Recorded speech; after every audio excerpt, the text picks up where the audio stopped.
everyone, it's Jessica with another layout for the ThermOWeb design team. So today I am going to do some foiling on these toner card fronts. So I've got these little dainty heart toner card fronts. I'm just pulling out one of those and some stamps by Elle Studio because I'm going to do some stamping on these with some Distress Oxide in Uncharted Mariner, and I'm going to actually stamp my age. So yes, lo and behold, this is my true age as of last year, and now you all know how old I am. But I literally had to do some calculations to figure out my actual age because I tell everyone I'm 27 every single year. So I had to actually figure out how old I was to do this layout.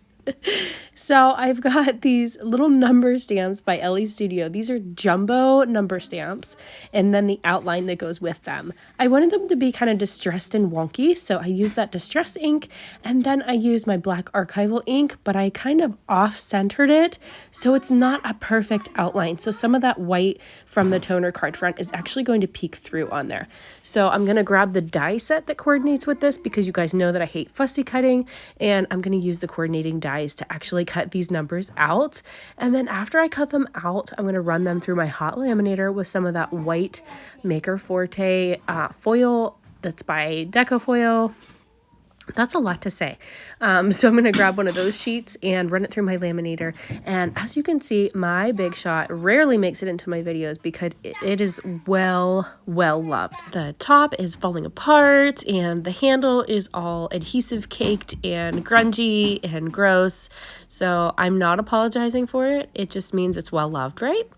So I got my magic mat here, which is what I use. I actually cut out a shim out of a few sheets of cardstock all glued together. That's what I use as my little shim because I find that magic mat is a little bit thinner than my other plates for my Big Shot.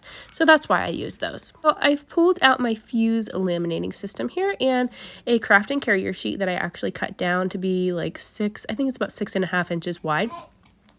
I've got my numbers here that I've already done my die cutting. I did the die cutting first before I'm foiling because I didn't want the die cutting to actually wrinkle or smudge my foiling, if that makes sense. Because I felt like if I ran it through my machine, my Big Shot machine, and did the die cutting after I foiled, I thought it was going to kind of wrinkle it as it applied the pressure through the plates, and it was going to mess up my foil. So that's why I'm doing the foiling second.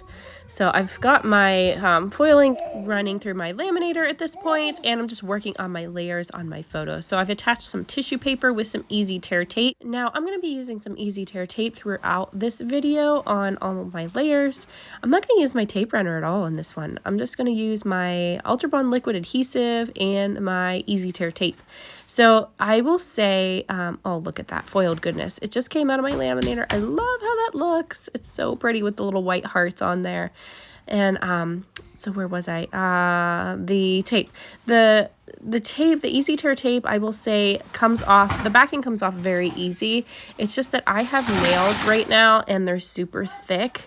So it takes me a while to peel that backing off. But if you don't have nails or if you just use tweezers, it comes off really easily. So don't judge it by me. I absolutely love that tape. It's only difficult for me with my nails. So I've got all of these pretty flowers that I cut out of, I believe it's the Discover and Create collection by Vicki Boutin. There's a sheet of paper in her collection that has all these really pretty florals. And I did some fussy cutting before I started this video because nobody wants to watch me do that in this whole entire video.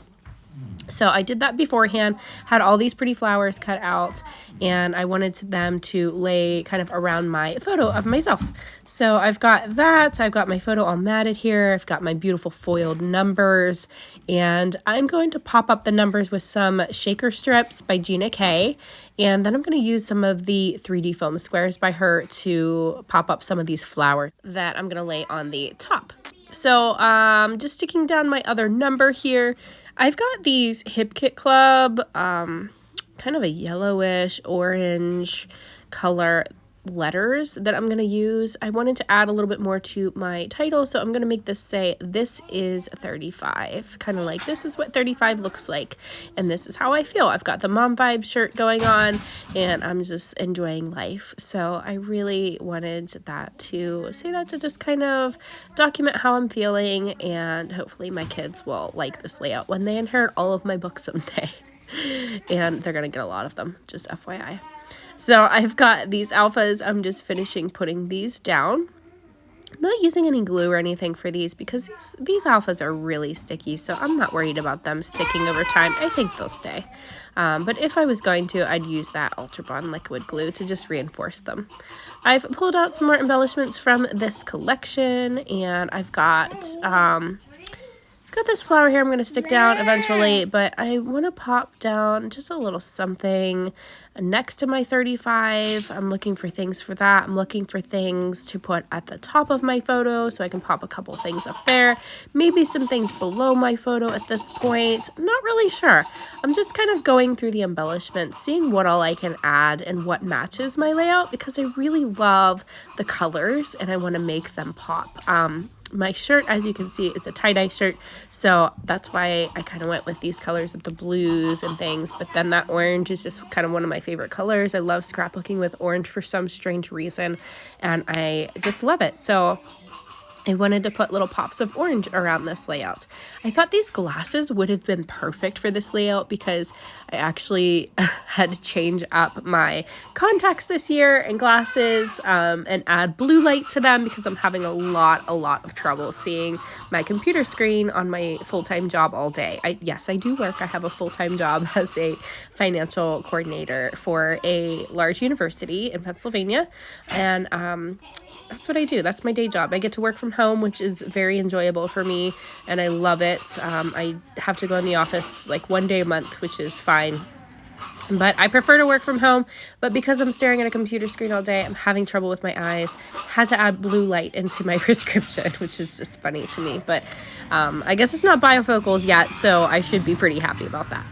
So I'm just adding a few little bits and pieces here and there. My kids are playing in the background right now, so if you hear them, they are just being kind of wild and crazy, of course, because mom's busy doing this, so they are just being loud as usual. But I am just continuing this layout and just popping some things at the top of my photo. I'm going to add that little tab there at the top and add this other little banner, but I'm going to pop it up with a shaker strip. I love these shaker strips. They are just so nice for all the things. So like those little banner pieces, perfect for that because they're skinny enough that they fit right behind there. You can just cut a strip off and just apply it. If you need anything thicker than those shaker strips, like sometimes I do, I would use the adhesive foam in the tape roll. They make a jumbo tape roll. It's huge and it's a little bit thicker of a strip, so you can use it for your bigger embellishments or behind your photos. That's what I usually use for that. So I'm digging through this sticker sheet. I found that little heart that I placed beside my photo. I really love this little blue flower. I'm going to tuck right up here underneath the orange one just to kind of finish off that side. And then I really like this smile. I think that looks cute down there. It's kind of talking about my photo, and like 35 looks good on you. So I think that's just going to work out perfectly down there, and it adds a little something to the bottom like I wanted. And then I'm pulling out some black archival ink, and I'm going to add, actually, no, I put the black back. I wanted to stick with my distressing, I guess. So I pulled up some Black Soot Distress Oxide and my chevron stamps by Winnie and something. I can't remember offhand what it's called, but I'll try to put it in the description if I remember. And then I've got these dies that I already cut from a paper in this collection. These are my Spellbinders border dies, and I absolutely love this set. I recommend them to everyone. I will put a link below because I feel like everyone needs a set of these border strip dies because they're just amazing. And I already had these pieces cut out from a previous layout, so I'm just using these on the bottom of this layout. I love them. I think it just adds a little cute pop of color, and I just love the way that looks. So I'm going to pull out some of the some of the glue dots, and these are the Zots brand. These are the medium size. I like to use these behind Flair whenever I end up using Flair on my layouts, and I kind of like to make what I call a glue dot sandwich. So I put one dot on my Flair itself, then I put some thread in here behind it, and I just kind of twiddle around in circles, and then I put another dot or two on the other side to create that sandwich so it actually sticks down to my layout. So this is some Flair by Scrappin Happy Studio. I see my scissors just disappeared from my little baby girl, but they come back rather quickly because they're scissors and I don't like her playing with them. And I'm just going to finish up with this other Flair. Again, these are by Scrappin Happy Studios. These are the canvas ones, which are just super cool. I just love them. She also makes epoxy Flair, which is super pretty.